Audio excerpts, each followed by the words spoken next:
జీవితాన్ని జీవించాలా, గుండెల్లోంచి రావాలి నీకు.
సంగతిని గ్రహించి సంధ్యవేళ మొదలుకొని మరునాటి సాయంత్రం వరకు వారిని హతము చేయుచుండగా ఒంటెల మీద ఎక్కి పారిపోయిన 400 మంది యవ్వనులు తప్ప తప్పించుకున్నవాడు ఒక్కడును లేకపోయిను.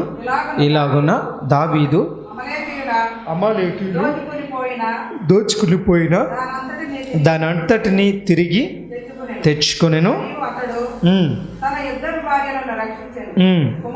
కుమారులేమి కుమార్తెలేమి దోపుడు సొమ్మేమి వారు ఎత్తుకుని పోయిన దాని అంతటిలో కొద్దిదేమి గొప్పదేమి ఏదియు తక్కువ కాకుండా దావీదు సమస్తమును చాలండి.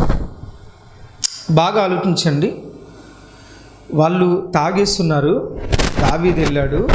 దావీదు వెళ్ళిన తర్వాత రెండో రోజు సాయంత్రం వరకు, మొదటి రోజు నుంచి రెండో రోజు సాయంత్రం వరకు యుద్ధాన్ని చేశాడు. యుద్ధాన్ని చేసిన తర్వాత మొత్తం మీద వాళ్ళందరినీ సంహరించాడు. 400 మంది ఏం చేశారు?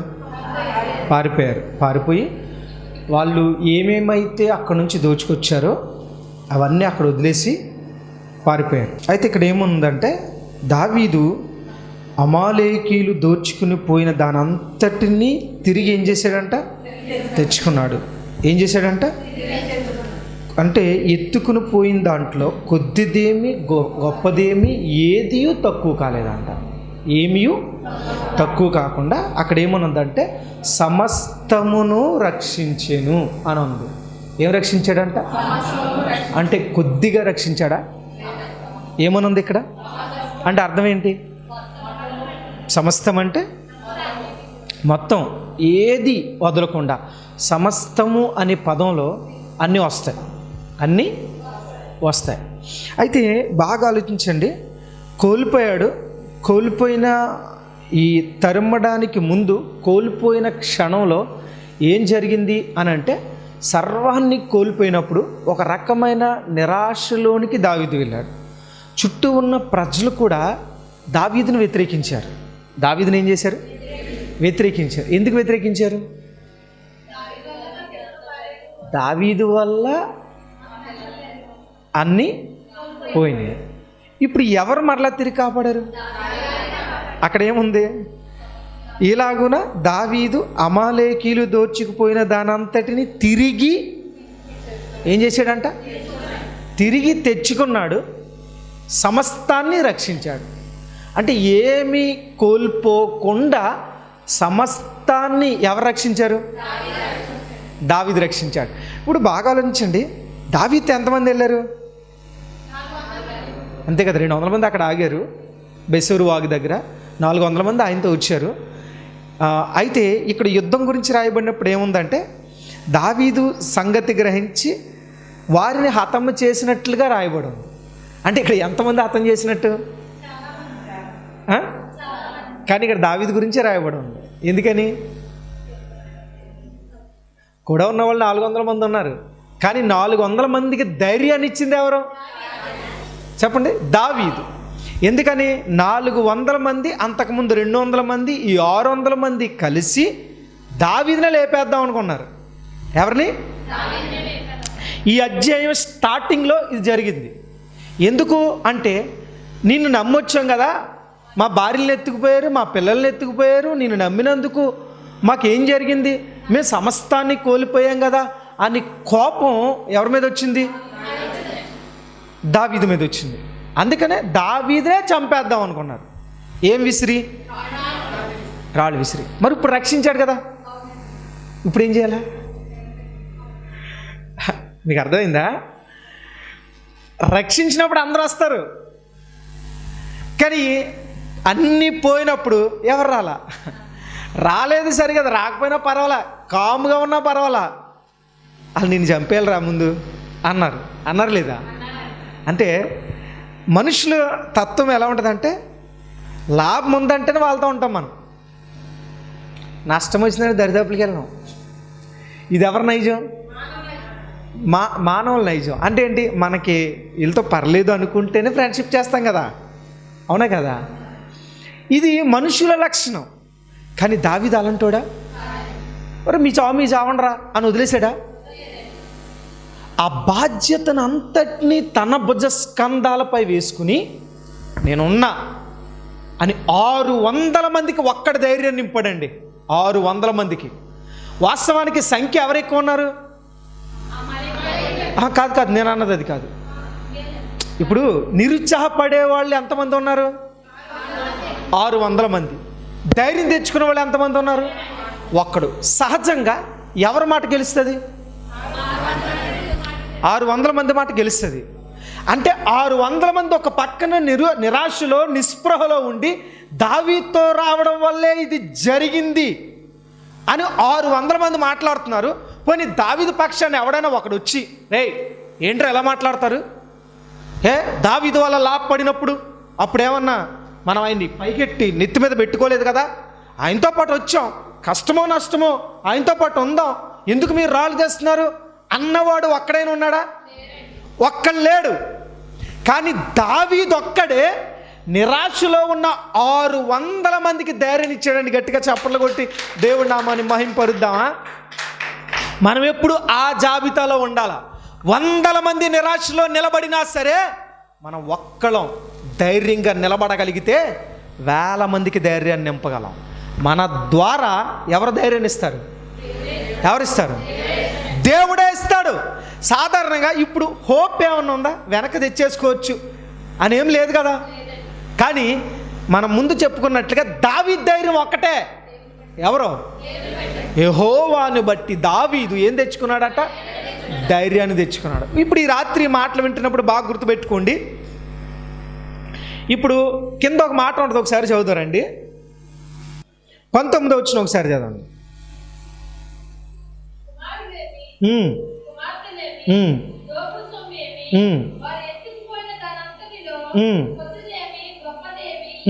చాలు కొద్దిదేమి అంటే అర్థం ఏంటి? అంటే మన ఆస్తులు సామాన్యమైనవి ఉంటాయి, కాస్ట్లీ అంటే విలువైన వస్తువులు కూడా. విలువైన వస్తువులు బీరువాలో పెడతాం, విలువలేని వస్తువులు బయట పెడతాం, అంతే కదా. అంటే బీరువాల్లో దాచుకున్న బంగారాన్ని కూడా ఏం చేశారు వీళ్ళు? ఏం చేశారు చెప్పండి?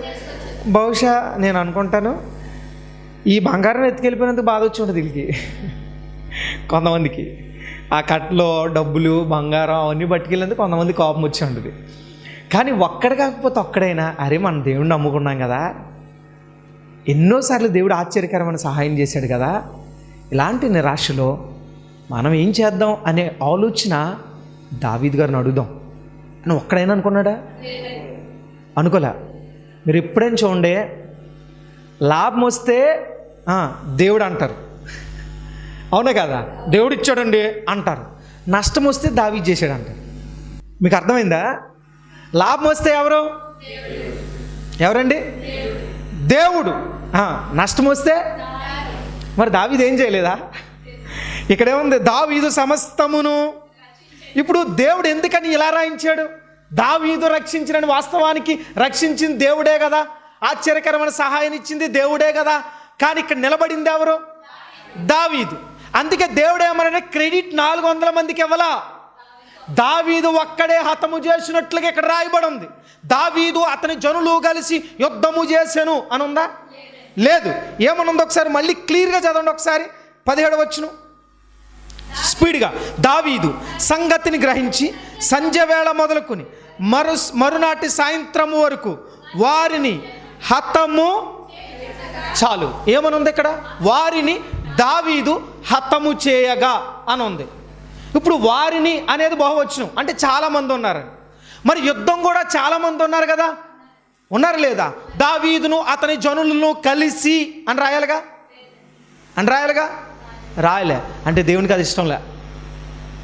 ఎందుకు ఇష్టం లేదు అని అంటే, అరే సమస్య వచ్చినప్పుడు నా సేవకునికి లేదా నా రాజుకి వ్యతిరేకంగా మీరు తిరిగారు, నేనున్నా అనే విషయం మర్చిపోయారు. మీరు గొప్ప గొప్ప యుద్ధాలు దావీదు చేత దేవుడు జరిగించాడు అనే విషయాన్ని కూడా మీరు ఏం చేశారు? మర్చిపోయారు. ఇప్పుడు ఆల్మోస్ట్ గొలియాతుని జయించాడు కదండి, జయించాడు కదా. అంటే ఆ విజయాన్ని ప్రజలు ఏం చేశారు? చూశారు, పొగిడారు, మర్చిపోయారు. మన నైజం కూడా ఇదే. ఇశ్రాయేలు ప్రజలు కూడా అదే చేశారు కదండి. మోషే ఎర్ర సముద్రాన్ని చీల్చడం చూశారు, ప్రజలను బయటకు తీసుకురావడం చూశారు, వాళ్ళని నీళ్ళలో ముంచేయడము చూశారు. బయటకు వచ్చి మళ్ళీ ఏం చేశారండి? మర్చిపోయారు. ఇది చాలా ప్రాముఖ్యమైన పాయింట్. మనం ఒక దేవుని కార్యం ఒకటి మన జీవితంలో జరిగిందంటే ఎప్పటి వరకు గుర్తుపెట్టుకోవాలా? ఎప్పటి వరకు అంటే, ఇప్పుడు ఒక విషయంలో సహాయం చేసిన దేవుడు ఇంకో విషయంలో చేయడా? ఒక్కసారి మనల్ని గట్టెక్కించిన దేవుడు ఇంకొకసారి ఎక్కించడా? ఒక్కసారి కొన్ని పరిస్థితుల నుంచి అలా పైకి తప్పమని లేపిన దేవుడు అన్ని సందర్భాల్లోనూ కూడా అలా సహాయం చేయడా? చేయగలడు. కానీ ప్రాబ్లం ఏంటంటే మనం మర్చిపోతాంగా. సాక్ష్యాలు చెప్పిన వాళ్ళు ఎంతమంది మర్చిపోరని దేవుడిని? డబ్బా సాక్ష్యాలు చాలా ఉంటాయి. డబ్బా సాక్ష్యాలు అంటే ఏంటి? చేసిన వెంటనే అమ్మ దేవుడు చాలా గొప్ప కార్యాలు చేశాడండి, అసలు ఊహించలేదండి, కన్నీళ్ళు మున్నీరుగా వచ్చేస్తూ ఉంటాయి. అలాగా అసలు ఎన్ని సాక్ష్యాలు. ఈ కొన్ని రోజుల తర్వాత ఏమైపోతారు వీళ్ళు? కొన్ని రోజుల తర్వాత వీళ్ళ ఆత్మీయ జీవితం ఏమైపోద్ది? కొన్ని సంవత్సరాల తర్వాత ఎందుకు భయం వస్తుంది? కొన్ని రోజుల తర్వాత దేవుడు ఏ కార్యం చేయడని ఎందుకు టెన్షన్ పడిపోతూ ఉంటారు? అంటే చూసావు, అనుభవించావు జీవితంలో, మళ్ళీ వెంటనే ఏం చేసాం? అందుకే వీళ్ళు ఏం చేస్తారంటే, క్రెడిట్ వచ్చినప్పుడేమో దేవుడికి ఇచ్చారు, నష్టం వచ్చినప్పుడు ఎవరికి ఇస్తున్నారు? ఇప్పుడు దావీదు ఏం చేస్తాడు? దావీదు భార్య పిల్లలను కూడా ఏం చేశారట? అంటే నష్టపోయింది ప్రజలైనా, దావీదు కూడానా? దావీదు కూడా నష్టపోయాడు. కానీ ఆడు ఎలా పోతే మాకెందుకు ఈ సమస్యలు వచ్చినాయి అని ఎవరి మీద పడుతున్నారు? అరే దావీదు గారు కూడా నష్టం వచ్చింది కదా, అక్కడికి బుర్ర ఉందంటారా? ఉండదు. సహజంగా అంటే ఈ స్వార్థం మనిషిలో ఉంటుందా ఉండదా? గట్టిగా చెప్పండి. ఉంటుంది కదా. ఈ స్వార్థమే మనిషిలో ఉంటుంది. మనకు మేలు జరిగితేనే ఆ మనిషితో ఉంటాం, మేలు జరిగితేనే ఆ వ్యక్తితో మన సహవాసం కలిగి ఉంటాం. ఈ రోజున బంధుత్వాలు కానీ, స్నేహాలు కానీ, చుట్టరికాలు కానీ ఏవైనా సరే దేన్ని బట్టి ఆధారపడి ఉంటాయి? వీళ్ళ వల్ల మనకి ఏదైనా మేలు జరిగిద్ది అని అనుకుంటేనే మనతో ఉంటారు, ఏ రిలేషన్ అయినా. అవునా కదా? మనం పాడుకున్నాం కదా, నీవు లేకుండా నాకున్నవన్నీ ఎందుకని కింద చరణమాట, జాలి లేనిది ఈ మాయలోకము కలతా చెందేను నా దేన హృదయం. అంటే ఏంటి? ఈ మాయలోకంలో జాలి లేని మనుషులే ఉంటారు. అంటే స్వార్థం కొరకు మనల్ని ఎంతకైనా ముంచేయడానికి సిద్ధపడే మనుషులే తప్ప మన క్షేమాన్ని కోరుకునే దావీదు లాంటి వ్యక్తులు చాలా తక్కువగా ఉంటారు. మీకు అర్థమైందా? ఇప్పుడు దావీదు ఒక్కడే వెళ్ళినా యుద్ధం చేయగలడు. ఎందుకని? దావీదుతో ఎవరున్నారు? దేవుడు ఉన్నారు. ఈ 400 మందితో దావీదు లేకపోతే 400 మంది పరిస్థితి, 600 మంది పరిస్థితి అగమ్యగోచరం. వాళ్ళ పరిస్థితి ఏం లేదు. అంటే 600 మంది ఉన్న వాళ్ళకి ఉపయోగం లేదు. దేవుడు ఎవరితో మాట్లాడారు? దావీదుతో మాట్లాడు. యుద్ధంలో విజయాన్ని ఎవరిచ్చారు? దావీదు ఇచ్చాడు. అంటే దావీదు పోగొట్టుకున్నవన్నీ, ప్రజలు పోగొట్టుకున్నవన్నీ కూడా మరలా దేవుడు ఏం చేయగలిగాడు? గుర్తుపెట్టుకోండి, మన ఆత్మీయ జీవితంలో మనం దేవుని కొరకు ఏమైతే కోల్పోతామో, సాతాను ఏదైతే మన నుండి చెరబట్టి పట్టుకుని వెళ్ళిపోతాడో అవన్నీ మరలా మనం తిరిగి దక్కించుకోగలం. దానికంటే గొప్పగా దేవుడు మనకి ఇవ్వగలిగిన సమర్థుడు. కానీ ప్రాబ్లం ఎక్కడ వస్తుందంటే, దావీదు లాంటి ధైర్యం మనకుందా? మనకు అంత భయమే కదండి, చాలా భయం. ఎంత భయం అంటే తెల్లారులేసి ఏమైపోద్దో జీవితం, ఏమైపోద్ది అన్నీ టెన్షన్. నీకు రాత్రి నిద్ర ఎంత పడుతుంది, నీకు నిద్ర పడదు, అసలు సమస్య లేదు, పడద్దా? ఎందుకని? మనకు ఆతృత ఎక్కువ, టెన్షన్ ఎక్కువ, కంగారు ఎక్కువ. అయ్యి బాబు మనలో ఏమైపోద్దండి. దావీదు హాయిగా పడుకున్నాడంటే వెళ్ళి ప్రార్థన చేసుకుని. ఏం చేయడండి? ఇన్ని సమస్యల మధ్యలో అసలు దావీదు గారికి నిద్ర ఎలా పట్టిందండి నాకు అర్థం కాదు అసలు. మీరు ఆలోచించండి, 600 మంది ఒకే దాటితో రాళ్ళు ప్రాణము విసిగి రాళ్ళు రువి దావీదును చంపేద్దాంరా. 600 మంది. ఎంతమంది అండి? 600 మంది చంపేద్దాం కూడా మానసిక స్థితి ఎలా ఉండదు ఒకసారి ఆలోచించండి. 600 మంది తిడుతున్నారు. ఇతను కుటుంబ పరిస్థితులు బాలు, భార్యలను ఎత్తిపోయారు, పిల్లల్ని ఎత్తిపోయారు, ఇతని పరిస్థితి బాలు. నిద్రపడద్దా? మనకు అసలు పట్టదు కదా. ఆత్మీయుడు హాయిగా ప్రార్థన చేసుకుని పడుకుంటాడు. ఎవరు? ఆత్మీయుడు. అంతేగాని తెల్లారులు ఆవేశపడి అడిదొరలి ఈడిదొరలి కళ్ళు ఎరిపెక్కిపోయి నీరసాలు వచ్చేసి బీపీలు షుగర్లు ఎక్కువైపోయి అలా కష్టం. పాస్టర్ గారు నిద్ర రావట్లేదండి. నువ్వు స్లీపింగ్ ట్యాబ్లెట్ వేసినా నీకు నిద్ర పట్టదు. నిజం చెప్తున్నా, టెన్షన్ పడే వాళ్ళకి స్లీపింగ్ ట్యాబ్లెట్ కూడా పనిచేయదు. మీకు బాగా తెలుసు లేడీస్కి. మీరు ఏమంటారు దాన్ని, మత్తు ఇంజక్షన్ ఇస్తారు కదా డెలివరీ టైంలో. ఇచ్చినప్పుడు డాక్టర్ మాట అంటాడు, అమ్మ టెన్షన్ పడితే ఇంజక్షన్ పనిచేయదు అంటారు కదమ్మా. మరి అనుమానంగా చూస్తున్నారండి. పిల్లలకి అన్నారుగా మీ అందరూ. నాకు తెలియదు పాస్టర్ గారు కదా. డాక్టర్ గారు ఏమంటారు, మేము ఇచ్చే ఇంజక్షన్ పని చేయాలంటే నువ్వేం పడకూడదు అంటారు. టెన్షన్ అంటే అర్థమేంటి తెలుసా? కొంతమంది అంటారు నాకు ఎన్ని మత్తులు పెట్టినా పని చేయలేదండి అంటారా. అతిగా టెన్షన్ పడే వాళ్ళకి ఇన్ని ఇంజక్షన్ పొడిచినా పని చేయవు. అలాగే దేవుని మీద నమ్మకం, భరోసా, దేవుడున్నాడనే ధైర్యం లేని వాళ్ళు ఎంత భక్తి చేసినా, ఎంత ప్రార్థన చేసినా వాళ్ళు స్థిమితంగా ఏం చేయలేరు, పడుకోలేరు, ఉండలేరు, రిలాక్స్ అవ్వలేరు. దావీదు భక్తుడు ఏం రాశాడో తెలుసా? నేను హాయిగా పడుకుని మేల్కొందును అన్నాడు. 3వ అధ్యాయంలో అనుకోండి, బహుశా ఒకసారి చదువుదాం ఆ మాట. కీర్తన గ్రంథంలో 3వ అధ్యాయం 5వ వచనం ఒకసారి చదవండి. 4, 5 కూడా చదవండి ఒకసారి. కీర్తన గ్రంథం 3వ అధ్యాయము 4, 5 వచనాలు. కాదు 4, 5 వచనాలు. ఎలుగెత్తి నేను యెహోవాకు మొర్ర పెట్టినప్పుడు ఆయన తన పరిశుద్ధ పర్వతము నుండి నాకు ఉత్తరం ఇచ్చును. యెహోవా నాకు ఆధారము కావున నేను పండుకొని నిద్రపోయి మేల్కొందును. 10,000 మంది దండెత్తి నా మీదకి వచ్చి మోహరించినను. చాలండి, ఒకసారి వెళ్ళి చూడండి. ఎంతమంది అన్నాడు ఇక్కడ? అక్కడ ఎంతమంది ఆఫ్టర్? మరి పెద్ద విషయం ఉంది. 10,000 మంది వస్తేనే టెన్షన్ లేకుండా పడుకుంటానన్న దావీదు 600 మంది వస్తే రిలాక్స్గా పడుకోవడం విశేషం ఏముంది అంటే 10,000 మంది దండెత్తొచ్చినా ఏమన్నాడు ఇక్కడ? కావున నేను పండుకుని హాయిగా నిద్రపోయి మరలా మేలుకుందును అన్నాడు. మనం మేలుకుని ఉంటాగా ఇంకెప్పుడు నిద్రపోతాం? మనల్ని అడిగితే 10,000 మంది కాదు. ఒక చిన్న సమస్య వస్తే టెన్షన్ వచ్చేసి అలా నిద్ర పట్టట్లేదు పాస్టర్ గారు, రాత్రి అంతా నిద్రలేదండి, కళ్ళు చూడండి ఏమైపోయింది, ఎవరు పడుకోవద్దు అన్నారు. తెల్లవారిపోయిన ఆలోచించావు, సమస్య ఏమైనా తీరిందా? తీరదు. సమస్య తీరకపోగా నీ అనారోగ్య సమస్య ఏమైంది ఇంకా? అంతే కదండి. నిద్ర లేకపోవడం వల్ల ఆ రోజంతా ఏ పని చేయలేం. ఇప్పుడు మన ఆఫీస్కి వెళ్ళినా, ఎక్కడికి వెళ్ళినా, లేకపోతే డ్యూటీకి వెళ్ళినా, ఉద్యోగానికి వెళ్ళినా, వ్యాపారానికి వెళ్ళినా, కాలేజీకి వెళ్ళినా, ఎక్కడికి వెళ్ళినా అక్కడ నిద్రపోతాం. అక్కడ అలా నిద్రపోతాం అండి. నేను రాత్రి అంతా రాత్రి నిద్రపట్ల ఎందుకు పట్టలే? టెన్షన్, బీపీ పెరిగిపోయిందండి, బీపీ మీటర్ అలా పైకి లేచిపోయిందండి. పోనీ సమస్య అని క్లియర్ అయిందా? క్లియర్ కాలా. అందుకే దావీదు అన్నాడు 10,000 మంది దండెత్తి నా మీదకి వచ్చి మోహరించినా సరే. మోహరించడం అంటే అర్థం తెలుసా మీకు? తెలీదా? మోహరించడం అంటే ఇప్పుడు ఇది రూమ్ అనుకుందాం, దీని చుట్టూ ముట్టడాన్ని మోహరించడం అంటారు. అంటే అర్థం ఏంటి? దావీదుని లేపేద్దాంరా అని చెప్పి సపోజ్ ఈ మందిరం చుట్టూ 10,000 మంది ఉన్నారండి. కత్తులు, తర్వాత బళ్ళెములు, ఈటెలు పట్టుకుని రెడీగా ఉన్నారు. ఇప్పుడు ఒక భటుడు వచ్చి చెప్పాడు కిటికీలోని చూసి, అయ్యా బయట 10,000 మంది ఉన్నారా అంటే ఆయన ఇక్కడ పడుకుని హాయిగా ప్రార్థన చేసుకుని, ప్రభువా ఏదో చేయి ప్రభు అని అక్కడ పడుకుని లేచి చూసారు. వాళ్ళు బయట ఉంటారు, అక్కడ నుంచి వెళ్ళిపోయినా ఆశ్చర్యపోకర్లా. కానీ ఈయన మాత్రం లోపల ఏం చేశాడు? వాళ్ళ తలుపులు పగల కొట్టుకుని బయటకు వస్తారని టెన్షన్ ఈలో లేదు. మీకు అర్థమైందా? రిలాక్స్గా పడుకున్నాడంట. ఎలా పడుకున్నాడండి? గట్టిగా చెప్పండి. మీ ఆయన తాగేసి వచ్చి బయట తలుపు బాగుతుంటే మీరు రిలాక్స్ పడుకుంటారా? దావీదు పడుకుంటాడు.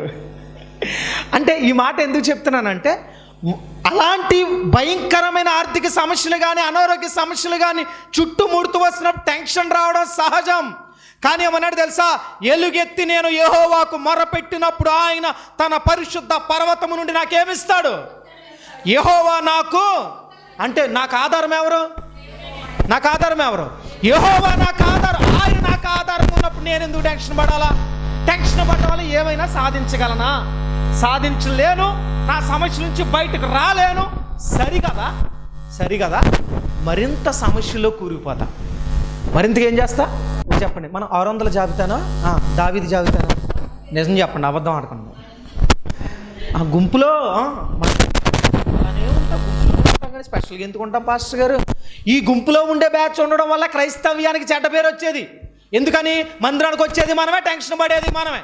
మందిరానికి వచ్చేది మనమే, అప్పులకు భయపడేది మనమే. మందిరానికి వచ్చేది మనమే, కుటుంబ సమస్యలకు భయపడేది మనమే. మందిరానికి వచ్చేది మనమే, గృహ సంబంధించిన విషయాలకు, ఆర్థిక, అనారోగ్య, కుటుంబ సమస్యలకు, ఇరుగు పొరుగు సమస్య అన్నిటికీ టెన్షన్ పడేది కూడా. మరి ఇంకా దేవుడి నామానికి ఎక్కడ అవమానం లేకుండా బ్రతుకుతున్నాం? దేవుడి నామానికి అబ్బా వాళ్ళు ఎలా ఉంటారండి, ఆత్మీయంగా ఎప్పుడు స్టెబిలిటీగా ఉంటారండి, వాళ్ళ కళల్లో కానీ వాళ్ళ జీవితంలో భయం అనేది మాకు ఎప్పుడు కనిపించలేదండి అని చెప్పుకునేలా మనం ఎందుకు ఉండలేకపోతున్నాం? సో గుర్తుపెట్టుకోండి, ఎప్పుడైతే దావీదు అలా రిలాక్స్గా ఉన్నాడో ప్రార్థన చేసుకుని ఎవరిని బట్టి ధైర్యం తెచ్చుకున్నాడు? ఎవరిని బట్టి? యెహోవాను బట్టి ధైర్యం తెచ్చుకున్నాడు. ఎప్పుడైతే యెహోవాను బట్టి ధైర్యం తెచ్చుకున్నాడో మార్గం సుగమైంది. అంటే దేవుడు మార్గాన్ని తెరవడానికి ఇష్టపడ్డాడు. అంతేకాదు, ఇప్పుడు పోగొట్టుకున్నవన్నీ ఏం చేశాడండి? సమస్తమును. ఏంటండి అంటే అర్థమేంటి తెలుసా? మన జీవితాల్లో కూడా కొన్నిసార్లు పోగొట్టుకుంటాం. దేవుడు అనుమతిస్తాడు. అది ఏదైనా కావచ్చు, ఆరోగ్యం కావచ్చు, కుటుంబ పరిస్థితులు కావచ్చు, బిడ్డలను కావచ్చు, యోబులాగా సమస్తాన్ని కావచ్చు, ఆర్థికంగా కావచ్చు, కుటుంబంగా, ఏదో కొన్ని విషయాల్లో మనకు నష్టం అనేది వస్తుందా రాదా? ఇంకా విషయం తెలుసా? అసలు నష్టాలు కష్టాలు అనేవి జీవితంలో లేకపోతే మనం దేవుడి మాట వినం. ఇది నిజం. మీకు అన్నీ ఇచ్చేస్తే దేవుడి మాట వింటారా?